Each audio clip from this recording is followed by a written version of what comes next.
ओम शिव पार्वती पतये नमः। आप सभी पर भगवान भोलेनाथ और माता पार्वती कृपा सदैव बनी रहे।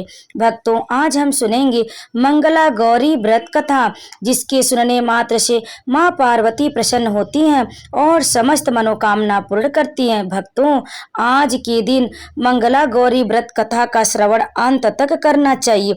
इसके सुनने से सभी मनोवांछित कामनाएं पूरी होती हैं। तो चलिए आज सुनते हैं मंगला गौरी व्रत कथा। उससे पहले अगर आप हमारे चैनल पर पहली बार आए हैं तो हमारे चैनल को सब्सक्राइब कर ले, वीडियो को एक लाइक करके कमेंट में पार्वती माता की जय, भगवान भोलेनाथ की जय, हर हर महादेव कमेंट में अवश्य लिखें और इस कथा का अंत तक श्रवण करें। एक समय की बात है, एक छोटे सी गांव में एक साहूकार अपनी पत्नी के साथ निवास करता था। साहूकार धनवान था और उसके घर में किसी भी प्रकार की कोई कमी नहीं थी। फिर भी वह और उसकी पत्नी संतान न होने के कारण दुखी रहते थे। संतान की कमी उसे हमेशा कचोटती रहती थी। एक दिन की बात है, उस साहूकार के घर में साधु आए। साहूकार ने उनका आदर सत्कार किया और उन्हें अपनी समस्या के बारे में बताया। साधु ने साहूकार की पत्नी को सावन में मंगलवार को किए जाने वाले मंगला गौरी व्रत करने की सलाह दी। साथ में पूजा विधि के बारे में भी संपूर्ण जानकारी प्रदान की। इसके बाद साहूकार की पत्नी ने सावन माह के पहले मंगलवार से ही गौरी मंगला का पूजन व्रत करना शुरू कर दिया। अब वह हर मंगलवार को विधि पूर्वक व्रत और पूजा पाठ करने लगी। इस प्रकार कई महीनों तक उसने यह व्रत किया। एक दिन उसकी धर्म निष्ठा से प्रसन्न होकर माता पार्वती ने भगवान शिव से साहूकार और उसकी पत्नी को संतान प्राप्ति का वरदान देने के लिए कहा। साहूकार को उस रात स्वप्न में एक दिव्य शक्ति ने दर्शन देकर कहा कि एक आम के पेड़ के नीचे भगवान गणेश की मूर्ति विराजमान है। तुम उस पेड़ से आम तोड़कर अपनी पत्नी को खिला देना, इससे तुम्हें संतान की प्राप्ति का सुख मिलेगा। साहूकार ने अगले दिन सुबह उठकर अपनी पत्नी को इस सपने के बारे में बताया और वह उस आम के पेड़ को ढूंढने लगा।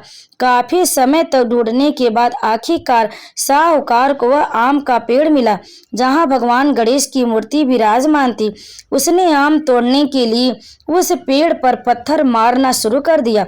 पत्थर फेंकने से एक आम तो टूटकर नीचे गिर गया, लेकिन गलती से एक पत्थर जाकर भगवान गणेश की प्रतिमा को लग गया।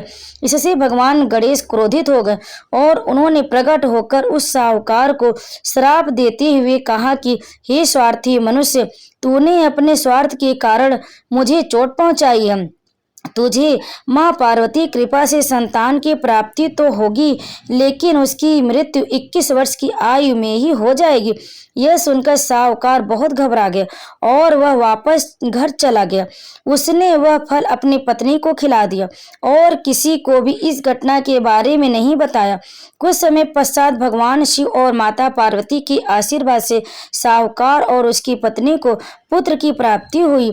इससे उन दोनों के जीवन में खुशी का ठिकाना न रहा, लेकिन साथ ही साहूकार इस बात से भी चिंतित था कि उसका पुत्र अल्पाय होगा।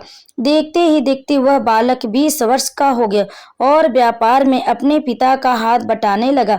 एक दिन घर लौटते समय साहूकार पेड़ की छांव में तालाब किनारे बैठकर अपने पुत्र के साथ भोजन करने लगा।